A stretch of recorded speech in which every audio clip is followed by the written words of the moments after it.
Բարև բոլորին, պիտի բացատրեմ գաբույթ հազի փուլերը հիվանդության, սկիզբը կա catheter փուլ,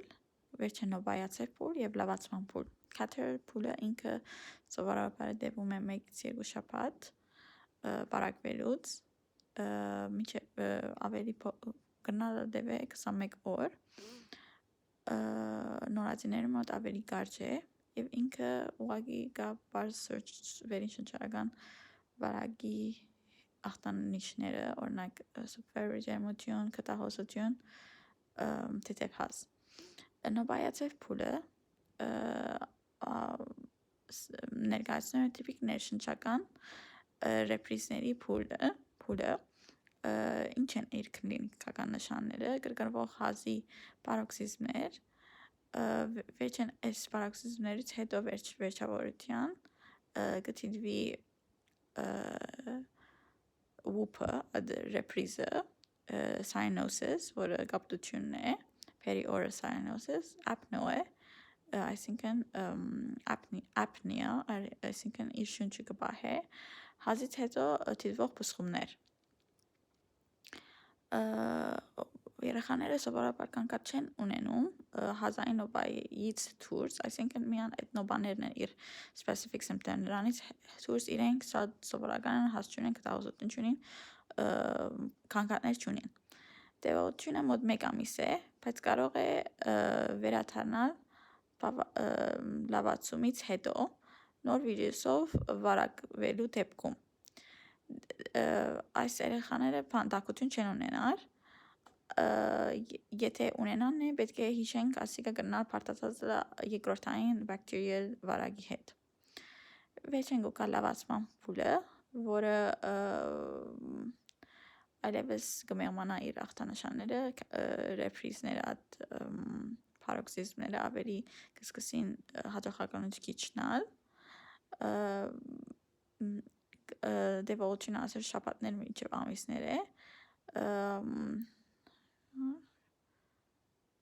այսինքն երբ որ ավելի փոքր երեխան ավելի երկար կնա տևել։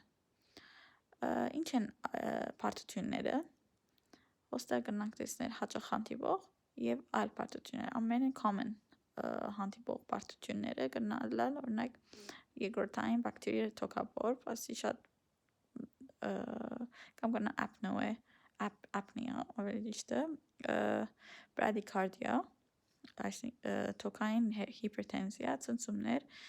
էնցեֆալոպաթիա, այսինքն չէ որ սիրտի հաճախականությունը նվազած կլա, թոքային զարկերական ճնշումը կնալալ բարձրանա, որպես բարդություն, ցնցումներ կթիվնեն կամ էնցեֆալոպաթի կտեսնենք։ Առաջին երկրորդ կարծում թե շատ հեշտ են հիշելը, երկրորդական բակտերիալ թոքաբորբը և ապնեան։ Այլ բարդություններ ինչ կնանք տեսնել,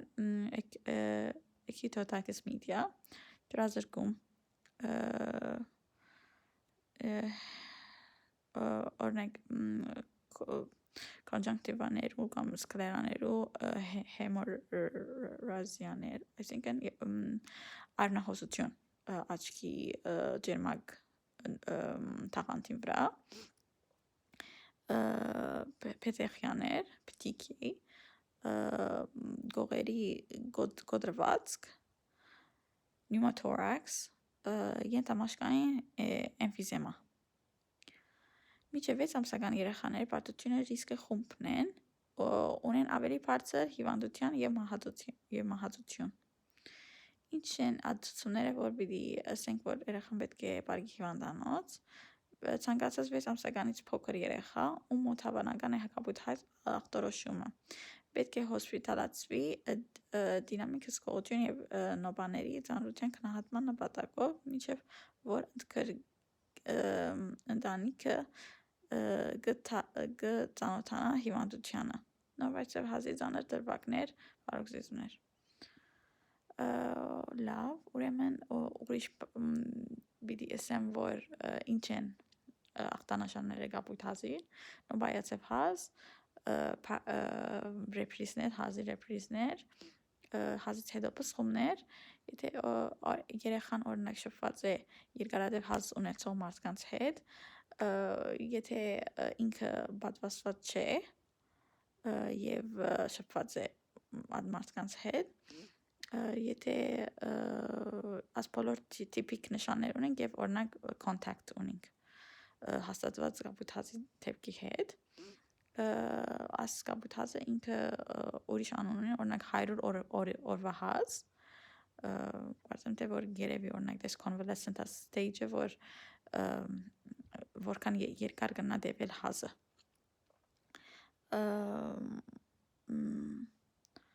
Ուրիշ բան պիտի ասեի, որ ինչպես կբուժենք երեխաների մոտ կսեն, որ գրված է, որ ավելի լավ է բուժես azithromycin-ով եւ azithromycin-ով, ինչու համար, որովհետեւ այլ մակրոլայտները ավելի շատ ռիսկը բարձրացնե hypertrophic pyloric stenosis-ի հետ, IHPS այդ ռիսկը կնա բարձրացնել։ Հուսամ հասկանալի լա եւ սիրեցիք վիդեոս։